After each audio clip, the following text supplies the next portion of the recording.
Some decisions are made in boardrooms after weeks of careful planning.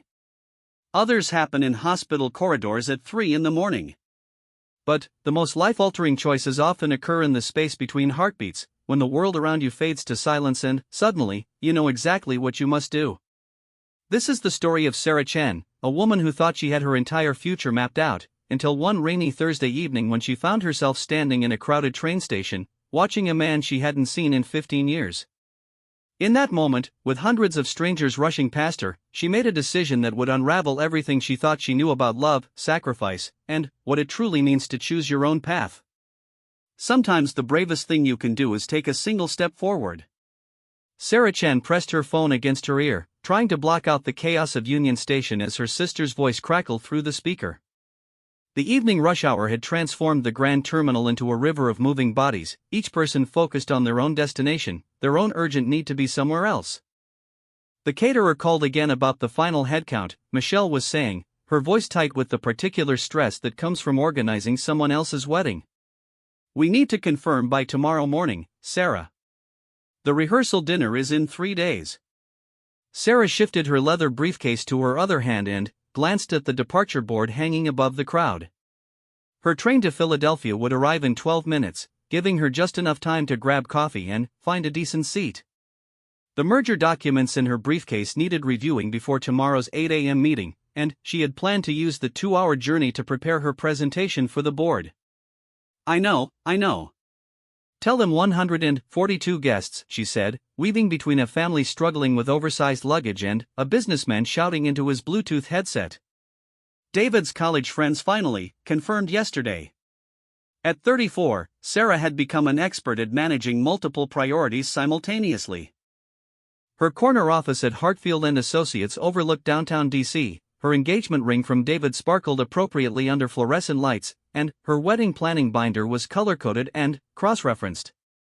Everything in her life followed a carefully constructed timeline that led toward a very specific future: marriage to David Hoffman, a successful patent attorney she had met at a legal conference 3 years earlier, followed by a promotion to senior partner, a house in Bethesda, and, eventually, children who would attend the same private school she had.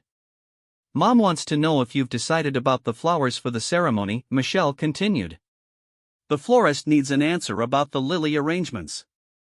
Sarah paused near the coffee kiosk, watching the barista steam milk with practiced efficiency. The familiar sounds of the train station surrounded her, announcements echoing through the vaulted ceiling, the rumble of arriving trains, conversations in a dozen different languages blending into white noise. She had made this same journey dozens of times over the past year, splitting her time between D.C. and the Philadelphia branch office as she worked to secure the partnership track. "Lilies are fine," she said, fishing for her wallet. "Whatever Mom thinks is best." The truth was, Sarah felt disconnected from many of the wedding decisions. Each choice felt like checking items off a list rather than planning the most important day of her life. David handled most of the logistics with the same methodical approach he used for everything else, creating spreadsheets for vendor payments and drafting detailed timelines for the reception. Their relationship worked because they shared similar goals and values, their parents approved of each other, and they both understood the importance of building a stable, successful life together. "Medium coffee, black," she told the barista, then returned to her phone conversation. "Listen, Michelle, I need to catch my train. Can we finish this tomorrow? Wait, there's one more thing. Aunt Patricia asked if you're sure about the guest list. She thinks maybe you should reconsider inviting some of your old friends from college." Sarah felt her stomach tighten slightly. She knew exactly which friends her aunt was referring to, though none of them had been mentioned by name in months. The group she had been inseparable from during her undergraduate years at Georgetown had gradually scattered after graduation, pursuing different careers and different dreams. Most of them had been understanding when she explained that the wedding would be small, focused on family and professional colleagues. "The list is final," Sarah said, accepting her coffee and change from the barista. "We've already sent the invitations." She ended the call and began walking toward her platform, her heels clicking against the polished floor. The evening light streaming through the station's tall windows had taken on the golden quality that comes just before sunset, casting long shadows across the crowded space. Sarah found herself walking more slowly than usual, letting the crowd flow around her as she processed the conversation with her sister. The wedding was exactly 3 weeks away. 3 weeks until she became Mrs. David Hoffman, until she officially joined her life with someone who represented everything her parents had hoped for her: stability, success, respectability. David was handsome in an understated way, with prematurely gray hair that made him look distinguished at 36. He brought her flowers every Friday, remembered important dates, and had already started researching good school districts for their future children. So why does she feel like she was watching someone else's life unfold? Sarah approached the platform area, scanning the crowd for her gate number. The Philadelphia train would be arriving soon, and she wanted to position herself near the front of the boarding line to ensure a seat in the quiet car. She had learned to value these small rituals that made business travel more manageable. That's when she saw him. He was standing about 30 feet away, near the information booth, reading something on his phone. At first, Sarah thought her mind was playing tricks on her. The man had dark hair that curled slightly at the ends, the same way it had when they were 22. His shoulders had broadened since college, and he wore a simple gray sweater that looked expensive but understated.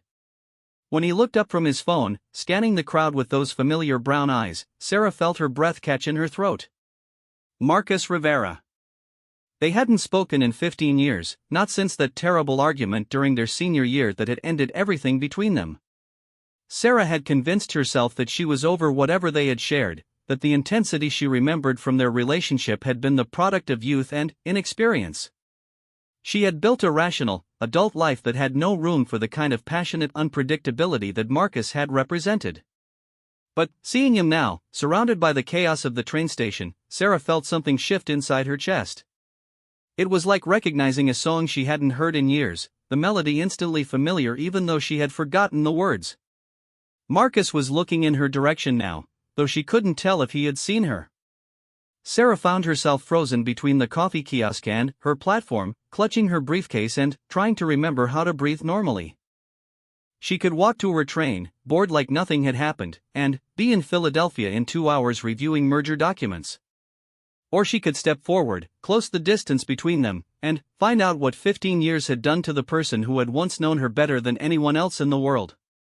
Her phone buzzed with a text message from David. "How did the client meeting go today? Looking forward to hearing about it over dinner tomorrow night." Sarah stared at the message, then looked back toward Marcus. He was walking now, moving through the crowd with the same easy confidence she remembered. In a few moments, he would disappear into the evening rush hour, and this strange moment of recognition would become just another memory filed away with all the other might-have-beens. People streamed around her, everyone focused on their own destinations, their own carefully planned futures. Sarah thought about her wedding dress hanging in her childhood bedroom, about the partnership track that represented years of careful work, about the life she and David were building together brick by methodical brick. Then, she thought about the way Marcus used to look at her when he thought she wasn't paying attention, like she was something miraculous he couldn't quite believe was real. Before she could talk herself out of it, Sarah began walking toward him. The crowd seemed to part slightly as she moved, though she knew that was just her imagination.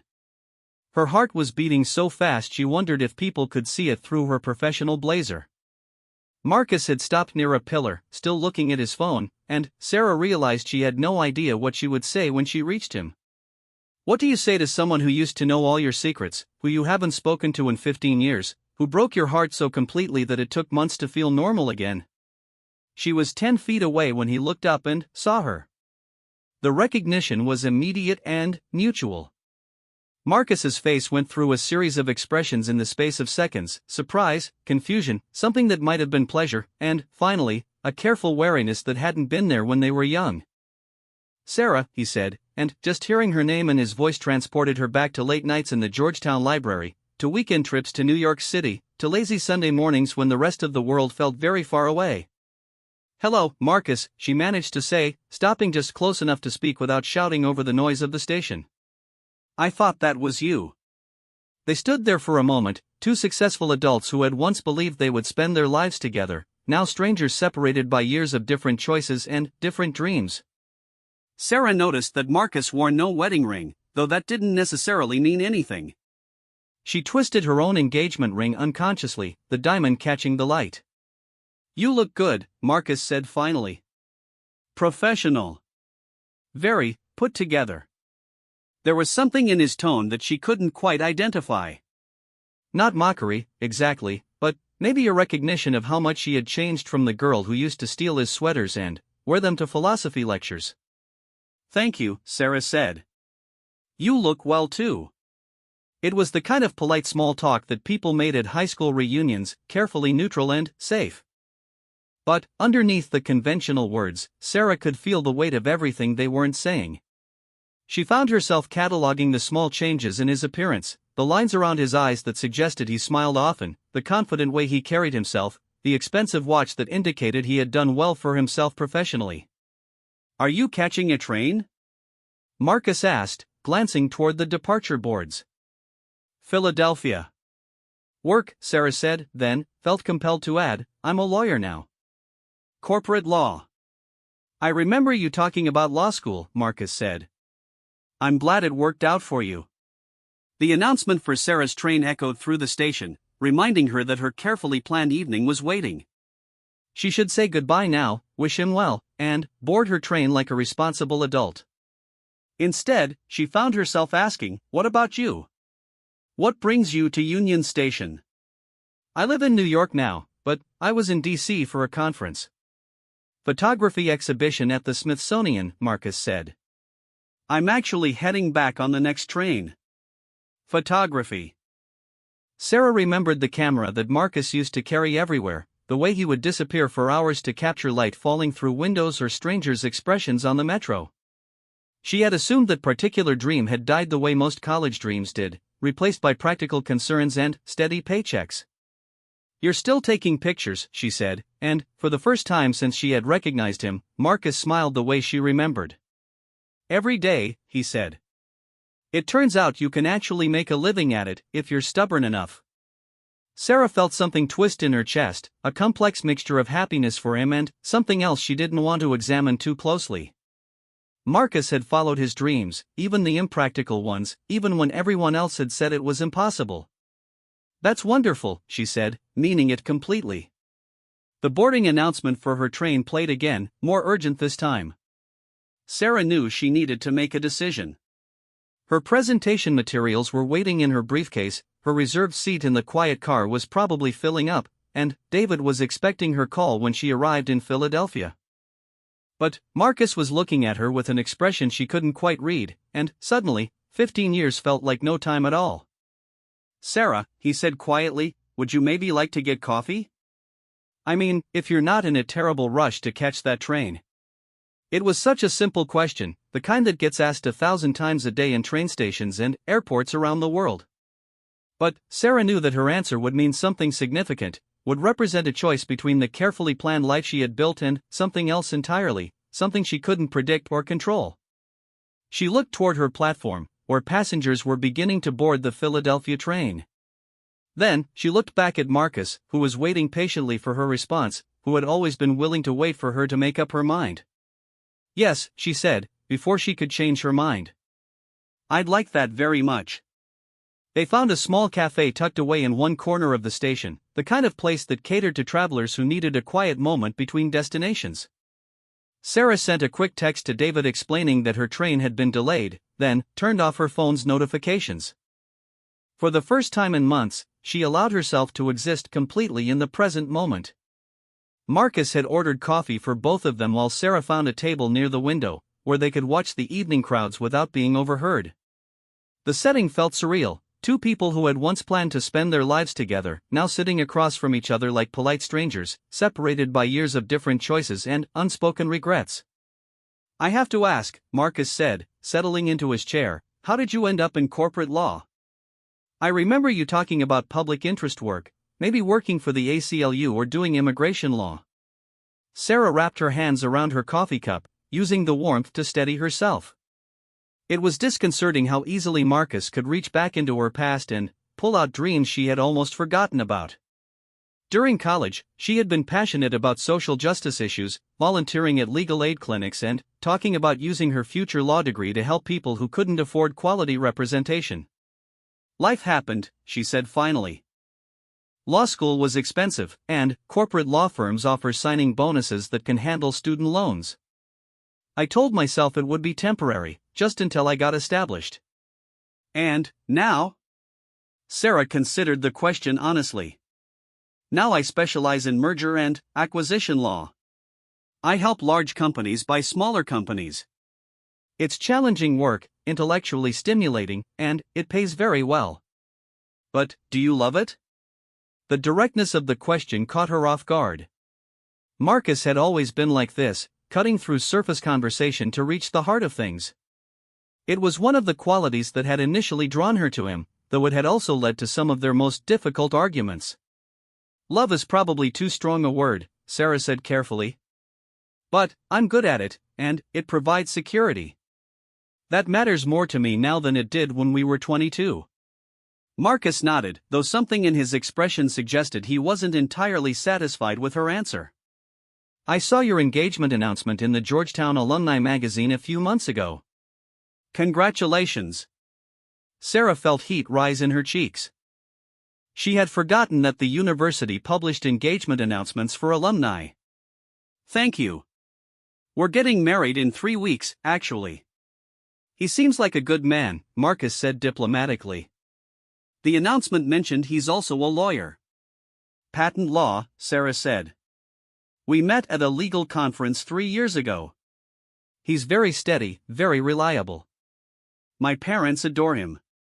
She realized immediately how that sounded, and Marcus raised an eyebrow slightly. And, you? Do you adore him?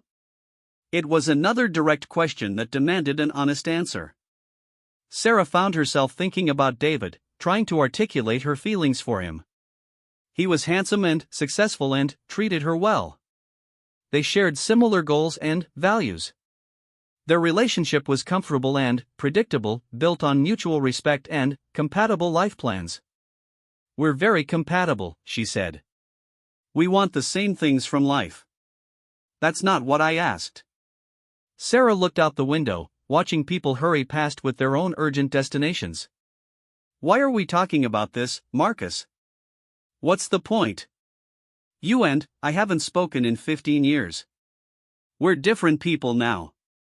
Are we? Marcus asked quietly. Because sitting here with you, I feel like no time has passed at all. The honesty in his voice made Sarah's chest tighten. She forced herself to meet his eyes, and immediately regretted it. Marcus was looking at her the way he used to, with complete attention and something deeper that she didn't want to name. Tell me about your work, she said, deliberately changing the subject. Photography exhibitions at the Smithsonian sound impressive. Marcus seemed to understand that she needed to step back from dangerous territory, and he allowed the conversation to shift. I do a lot of documentary work now. Social issues, environmental concerns, human interest stories. This exhibition is about climate change impact on coastal communities. That sounds exactly like something you would do, Sarah said, and she meant it. Marcus had always been drawn to stories about people others overlooked, always wanting to use his camera to shed light on important issues that weren't getting enough attention. I spent 6 months last year documenting the effects of rising sea levels on small fishing communities in Louisiana, Marcus continued. It was heartbreaking work, but important. These people are losing their entire way of life, and most of the country doesn't even know it's happening.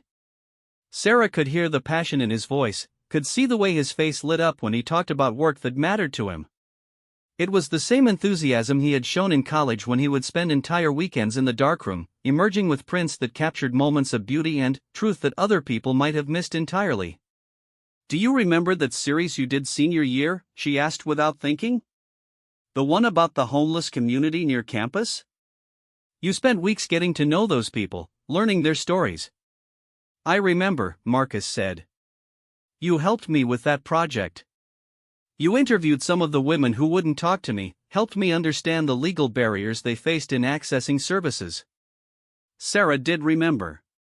She had been fascinated by the intersection of law and social justice, energized by the possibility of using legal knowledge to help vulnerable populations. Those had been some of the happiest days of their relationship, when they were working together on something that felt meaningful and important. "Whatever happened to those photographs?" she asked. "I donated them to a non-profit that works with homeless advocacy," Marcus said. "They used them in their fundraising materials for years. Last I heard, they helped secure funding for a new shelter program." Of course he had donated them. Marcus had never been motivated by personal recognition or profit when it came to his art. He created photographs because he believed in their power to create understanding and compassion, not because he wanted his name on gallery walls. "That's wonderful," Sarah said. "I'm really glad you stuck with it, even when everyone said it wasn't practical." "Everyone including you, sometimes," Marcus said gently. The comment stung because it was true. During their senior year, as graduation approached and the pressure to make practical post-college plans intensified, Sarah had occasionally suggested that Marcus should consider backup careers that offered more financial security. She had meant it as supportive advice, but, looking back, she could see how it might have felt like a lack of faith in his abilities. "I was scared," she admitted. "I think I was projecting my own fears about the future onto your dreams." "I know," Marcus said. "That's why it hurt so much when you chose law school at Harvard over staying in D.C. with me." There it was, the heart of what had broken them apart 15 years ago. Sarah had been accepted to Harvard Law School, which had been her dream since high school. Marcus had planned to stay in Washington, D.C., where he had connections in the photography community and opportunities to build his career. They had both been 22 and convinced that their love could survive any challenge, until they were faced with the reality of choosing between personal dreams and staying together. "I couldn't turn down Harvard," Sarah said quietly. "You know I couldn't." "I know," Marcus replied. "And I couldn't move to Boston and give up everything I was building here. We were both right to choose our careers. It just meant we couldn't choose each other." They sat in silence for a moment, both lost in memories of that terrible final argument. Sarah remembered the way Marcus had accused her of caring more about prestige and success than about their relationship. She had responded by telling him that he was being selfish and unrealistic, expecting her to sacrifice her future for his artistic dreams. Both of them had said things that couldn't be taken back, and, by the time graduation arrived, they weren't speaking to each other. "I used to wonder what would have happened if we had tried to make it work long distance," Sarah said. "We would have made each other miserable," Marcus said with certainty. "You would have resented me for holding you back from fully committing to law school, and I would have resented you for not being here when I needed support building my career. We were too young to handle that kind of compromise." Sarah knew he was right, but the admission still made her sad. They had been so sure of their love, so convinced that they could overcome any obstacle together. The reality that love wasn't always enough had been a hard lesson for both of them. "Do you ever regret it?" she asked. "The way we ended things?" Marcus considered the question carefully. "I regret that we hurt each other. I regret that we were so angry we couldn't even stay friends. But I don't regret that we both followed our dreams." "Look at what you've accomplished, Sarah. You're exactly where you always planned to be." Was she? Sarah thought about her corner office, her upcoming partnership track, her engagement to David. On paper, everything looked perfect. She had achieved every goal she had set for herself in law school. So why does she sometimes feel like she was living someone else's life? "What about you?" she asked. "Any regrets?" "I regret that I never tried to contact you after we both got established in our careers," Marcus said. "I always told myself that you had moved on, built a new life, that reaching out would be selfish. But, seeing you tonight, I realize I missed having you in my life, even as a friend." The honesty in his admission made Sarah's heart race. She had missed him too, more than she had allowed herself to acknowledge. Marcus had been more than her boyfriend, he had been her closest friend, the person who understood her ambitions and dreams and fears better than anyone else. "I missed you too," she said quietly. They looked at each other across the small table, and Sarah felt the weight of 15 years of separation and all the things they had never said to each other. Marcus reached across the table and covered her hand with his, the same gesture he had made countless times when they were young. Sarah, he said softly, can I ask you something, and will you promise to answer honestly? She nodded, not trusting her voice. Are you happy? Really, truly happy with the life you've built? It was the question Sarah had been avoiding asking herself for months, maybe years. She looked down at their joined hands, at her engagement ring sparkling under the cafe's warm lights, and tried to formulate an honest answer. I should be happy, she said finally. I have everything I thought I wanted. A successful career, financial security, a relationship with someone who loves me and treats me well. By any objective measure, my life is a success story. That's still not what I asked. Sarah pulled her hand away from his and wrapped both hands around her coffee cup again, needing something to anchor her. I don't know, she whispered. I don't think I've allowed myself to really consider the question. Why not? Because if the answer is no, then what? I'm getting married in 3 weeks, Marcus. I can't blow up my entire life because I'm having some kind of pre-wedding crisis. Is that what this is? A pre-wedding crisis? Sarah looked at him helplessly. I don't know what this is. 6 hours ago, I was reviewing merger documents on my way to Philadelphia. Now I'm sitting in a train station cafe with my college boyfriend, questioning fundamental assumptions about my life. What am I supposed to do with that?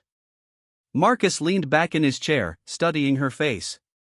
You're supposed to be honest with yourself about what you really want, not what you think you should want. And, what if what I really want isn't practical? What if it doesn't fit with the responsible adult life I've spent years building? Then, you have a choice to make, Marcus said simply. The same kind of choice we both made 15 years ago, when we chose our individual dreams over staying together. Sarah felt tears prick at her eyes, though she couldn't say exactly why she was crying. I can't do this, Marcus. This conversation, seeing you again, it's not fair. Not now, not 3 weeks before my wedding. You're right, Marcus said gently. It's not fair. Timing rarely is. But, that doesn't make the questions less important. Sarah's phone buzzed on the table between them, and she saw David's name on the screen. Her fiancé was probably wondering why she hadn't called from Philadelphia yet, worried that something had gone wrong with her travel plans. I should go, she said, though she made no move to leave. Should, Marcus repeated. That seems to be your favorite word these days. Don't, Sarah said sharply. Don't make this about choices I've made that you disagree with. You don't know anything about my life now, about the complexities and responsibilities that come with being an adult. You're right, Marcus said. I don't know the details of your daily life. But, I know you, Sarah. I know when you're passionate about something and when you're just going through motions. And, right now, you sound like you're going through motions. The accusation hit too close to home, and Sarah stood up abruptly. I have to catch the next train to Philadelphia. Thank you for the coffee. Marcus stood as well, reaching for his jacket. I'll walk you to your platform. You don't need to do that. I know I don't need to. I want to. They walked through the station in silence, navigating around travelers and luggage and the general chaos of evening rush hour. Sarah was acutely aware of Marcus beside her, of the way he moved with the same easy confidence she remembered, of how natural it felt to match her pace to his. At the platform, they stopped near the departure board. Sarah's train would arrive in 8 minutes, giving her just enough time to buy a ticket and find her seat. I'm glad we ran into each other, Marcus said. Even if the timing is complicated. Are you? Sarah asked. Because now I have to go to Philadelphia and pretend this conversation never happened. I have to go through my wedding preparations and act like seeing you didn't turn my entire worldview upside down. Or, Marcus said quietly, you could use this as an opportunity to really examine what you want from your life. Not what your parents want, not what looks good on paper, not what feels safe and responsible. What you want. Sarah felt fresh tears threatening. And, what if what I want is impossible? What if I've made too many commitments, built too many bridges to turn back now? Then, at least you'll know, Marcus said. At least you'll be making conscious choices instead of just following a plan someone else wrote for you. The train pulled into the station with a rush of sound and displaced air. Passengers began gathering near the platform edge, preparing to board. Sarah knew she had to make a decision: get on this train and return to her regularly scheduled life, or stay and continue this conversation that felt like it might change everything. "Marcus," she said, "I need you to know that seeing you tonight has been both the best and worst thing that's happened to me in a very long time." "I know," he said. "I feel the same way. If I get on this train, if I go back to my life in Philadelphia and my wedding planning and my partnership track, can you promise me something?" "What?" "Promise me you won't try to contact me again. Promise me you'll let me make my choices without interference." Marcus was quiet for a long moment, studying her face. "And if you don't get on the train? What then?" It was a question Sarah couldn't answer, because she had no idea what staying would mean or where it would lead. All she knew was that she was standing at a crossroads she hadn't seen coming, forced to choose between the security of the known and the terrifying possibility of the unknown. The conductor called for final boarding as passengers hurried past them toward the train doors. Sarah looked at Marcus one more time, memorizing his face in case this was truly goodbye. Then, she stepped forward, not toward the train, but toward him.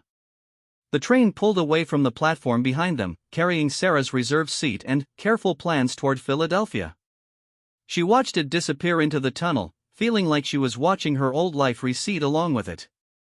Marcus stood beside her in the settling quiet, patient as always, waiting for her to process what she had just done.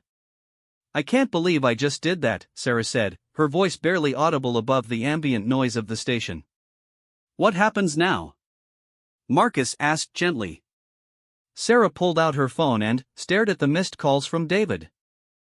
3 in the past hour, plus several text messages asking if she was okay. She also had missed calls from her assistant, probably wondering why she hadn't confirmed her arrival in Philadelphia as planned. "I don't know," she said honestly. "I've never missed a business meeting in my entire career. I've never made a major decision without consulting my planner and weighing all the pros and cons." "How does it feel?" Sarah considered the question. Her heart was racing and her hands were shaking slightly, but underneath the anxiety was something else. Something that felt almost like relief. "Terrifying," she said. "And oddly liberating." Marcus smiled, the first truly relaxed smile she had seen from him all evening. "Come on," he said. "My hotel is a few blocks from here. We can order room service and talk without worrying about catching trains." "I can't go to your hotel room," Sarah said automatically. "I'm engaged." To have a conversation, Marcus clarified. "We have 15 years to catch up on, and clearly some things to figure out." "I promise to be a perfect gentleman." Sarah knew she should say no, should find a way to get to Philadelphia tonight, should salvage what she could of her professional obligations. Instead, she found herself nodding. "Okay. But I need to make some phone calls first." They found a quiet corner of the station where Sarah could deal with the immediate crisis of her disappearance. She called her assistant first, explaining that she had a family emergency and would need to reschedule tomorrow's meeting. Then, she called David. "Sarah, thank God," he said immediately when he answered. "I was starting to worry something had happened to you." "Did your train break down?" "Something like that," Sarah said, hating herself for the half-truth. "I'm going to need to stay in D.C. tonight. Can we postpone our dinner plans tomorrow?" "Of course, but are you okay?" "You sound strange." "I'm fine," she lied. "Just tired. It's been a long day." They talked for a few more minutes about wedding arrangements and David's day at the office, the comfortable domestic conversation they had shared countless times before. But tonight it felt different to Sarah, like she was playing a role in someone else's life. When she finally hung up, Marcus was waiting patiently nearby, pretending to study the departure board. "Everything handled?" he asked. "For now," Sarah said. "Though I have no idea what I'm going to tell people tomorrow."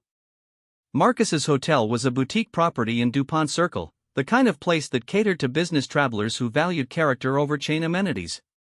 His room was on the 8th floor, with windows that overlooked the tree-lined streets and historic buildings of one of DC's most charming neighborhoods. "I was only planning to stay one night," Marcus said as they entered the room. "I'm supposed to fly back to New York tomorrow morning. Are you going to?" "That depends on how this conversation goes," Marcus said honestly. Sarah walked to the window while Marcus called room service and ordered coffee and sandwiches. The evening had taken on a dreamlike quality, as if she had stepped outside her normal life and into some alternate reality where her careful plans didn't matter and anything was possible. "Can I ask you something?" Sarah said when Marcus finished his call. "Anything. In all these years, have you ever been married? Ever come close?" Marcus sat down in one of the room's 2 chairs and gestured for Sarah to take the other. "I was engaged once, about 5 years ago. Her name was Elena, and she was a journalist. Smart, passionate about her work, beautiful. We had a lot in common." "What happened?" Marcus was quiet for a moment, considering his words. "I realized I was trying to build a relationship based on what I thought I should want instead of what I actually felt. Elena deserved someone who loved her completely, not someone who was still comparing her to memories of someone else." Sarah felt her breath catch. "Memories of me?" "Memories of us," Marcus corrected. "Of what it felt like to be with someone who understood my dreams and shared my passions. Elena was wonderful, but she wasn't you." The admission hung in the air between them, honest and vulnerable and dangerous. Sarah twisted her engagement ring, aware of its weight in a way she hadn't been before tonight. "That's not fair," she said quietly. "You can't compare every relationship to something we had when we were 22. People change, Marcus. What we had then was intense and passionate, but it wasn't mature love.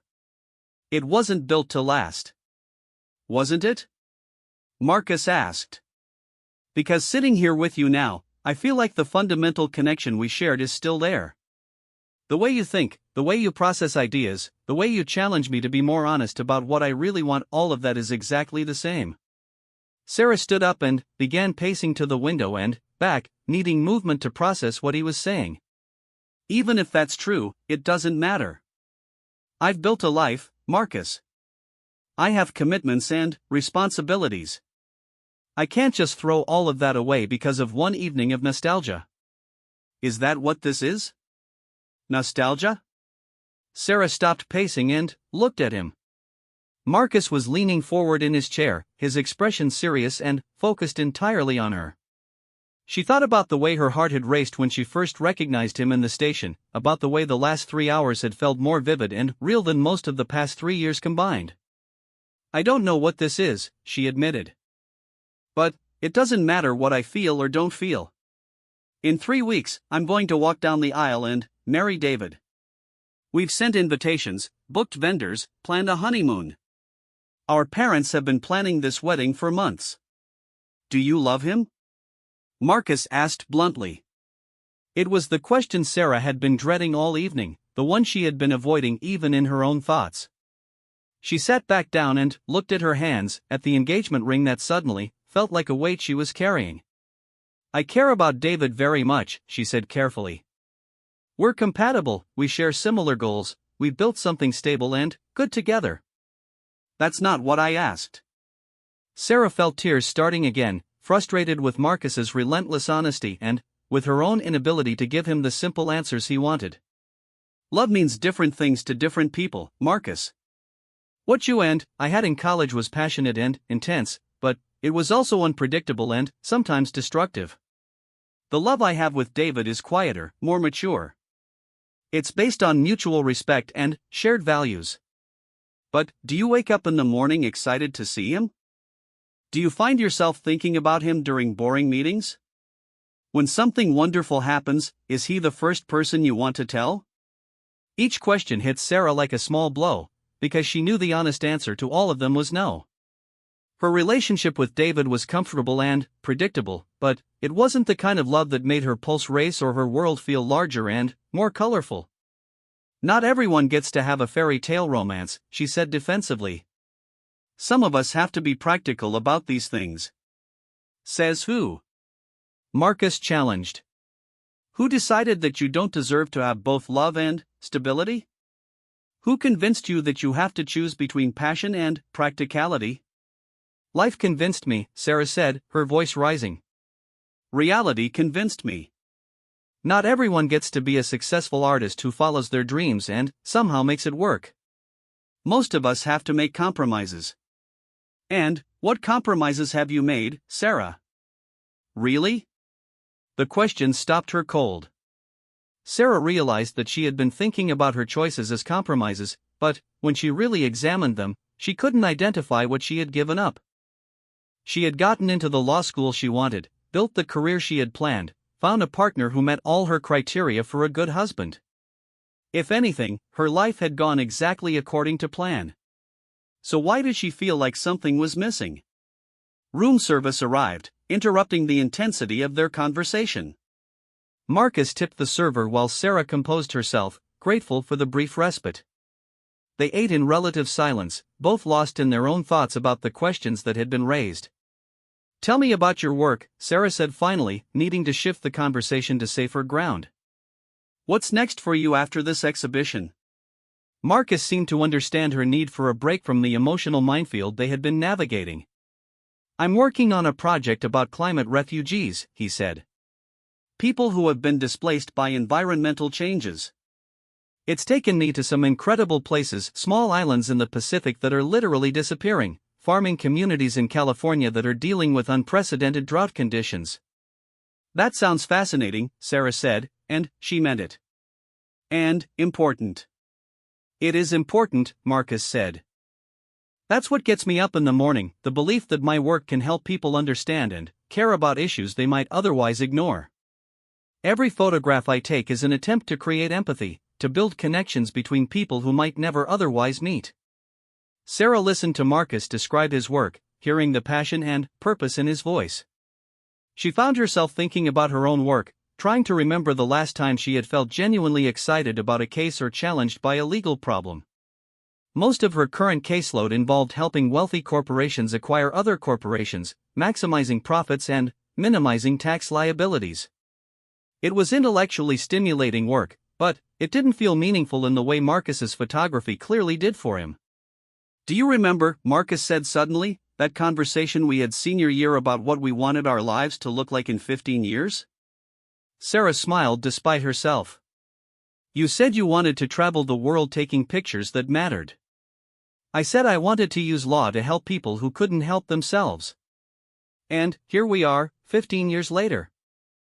I'm traveling the world taking pictures that matter, and you're helping corporations avoid paying their fair share of taxes, Sarah finished quietly. I wasn't going to put it quite that bluntly. Sarah laughed, but there was no humor in it. You don't need to be diplomatic. I know what my work actually accomplishes. I've just gotten very good at not thinking about it too closely.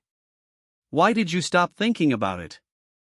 What happened to the woman who was going to work for the ACLU and change the world? Sarah considered the question, trying to trace the path that had led her away from her original dreams. Law school was expensive, she said finally.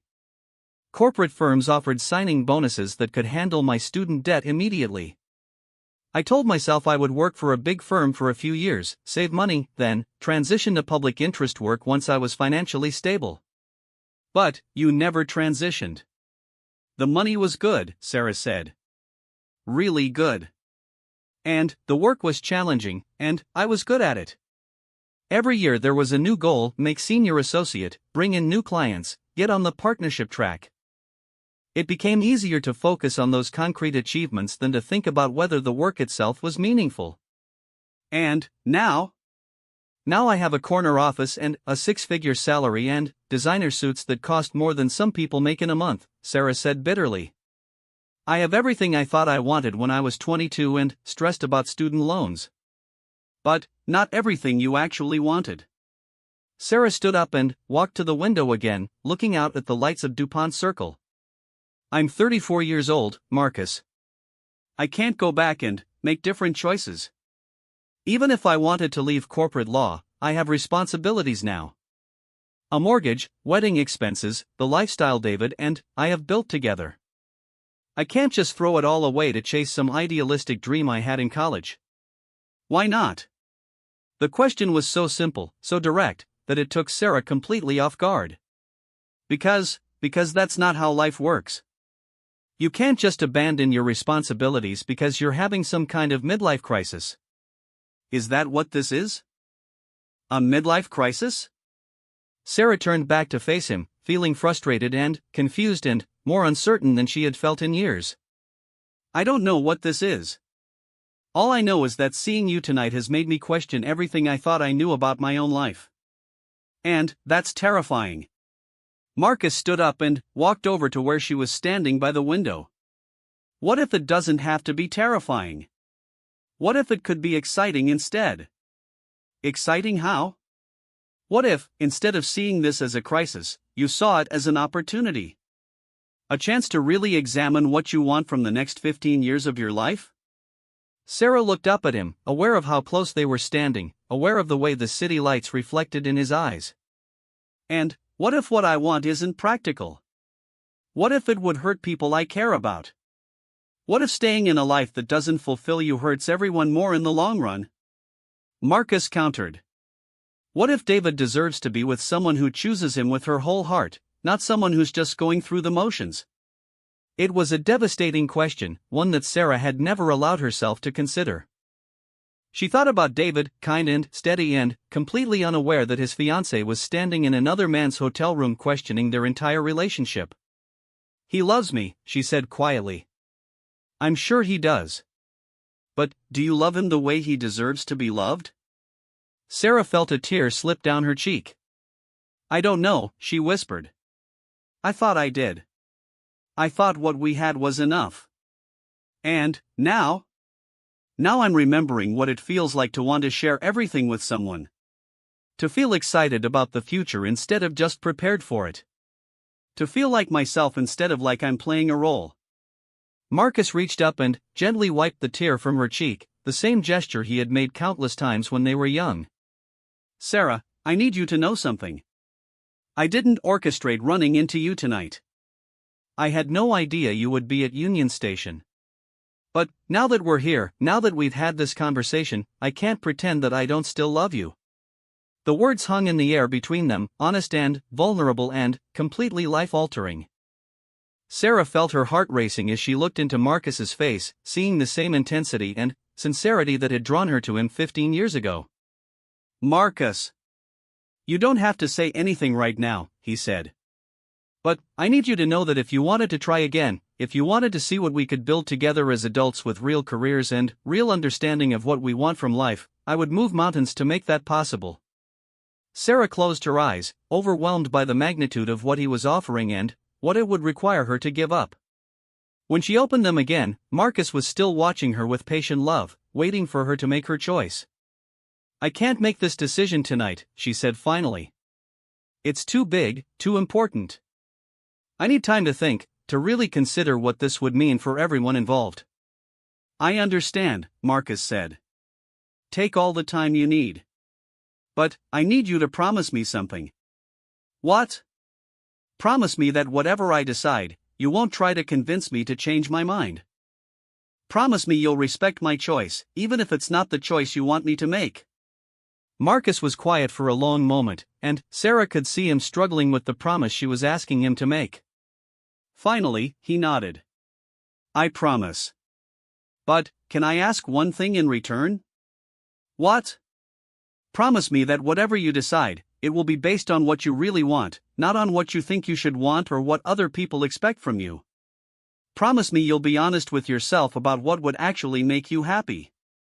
Sarah looked at this man who had known her so well, who could still see through all her careful defenses to the heart of what she was really struggling with. I promise, she said. They stood there by the window for a few more moments, both understanding that this conversation had changed everything, that there was no going back to the way things had been just a few hours ago. Sarah knew that tomorrow she would have to decide not just what to do about Marcus, but what to do about her entire life. I should go, she said finally. I need to find a hotel room and figure out what I'm going to tell David about why I never made it to Philadelphia. You can stay here, Marcus said. I'll sleep on the couch. Sarah shook her head. That wouldn't be appropriate. Not given everything we've talked about tonight. Marcus nodded, understanding. Let me at least walk you to the lobby and help you find a room somewhere nearby. As they gathered their things and prepared to leave, Sarah felt like she was in a dream where the normal rules of her life had been suspended. Tomorrow she would have to return to reality, to her law practice and her wedding planning and her carefully constructed adult life. But tonight, she had remembered what it felt like to be the person she used to be, before she learned to settle for practical choices and sensible compromises. In the elevator down to the lobby, Marcus reached for her hand one more time. Sarah, whatever happens, I want you to know that these few hours have been a gift. Getting to see the woman you've become, getting to understand how our paths have diverged and where they might converge again, it's been worth everything. Sarah squeezed his hand, memorizing the feeling of his fingers intertwined with hers. For me too, she said. When the elevator doors opened, Sarah stepped out into the hotel lobby knowing that she was about to make the most important decision of her life. She had 3 weeks to choose between the security of the known and the possibility of something greater, something that might fulfill not just her practical needs but her deepest desires for connection and purpose and authentic love. As she walked toward the front desk to inquire about available rooms, Sarah could feel Marcus watching her, could feel the weight of his love and the magnitude of the choice before her. For the first time in years, she had no idea what she was going to do next. And, for the first time in years, that uncertainty felt like freedom.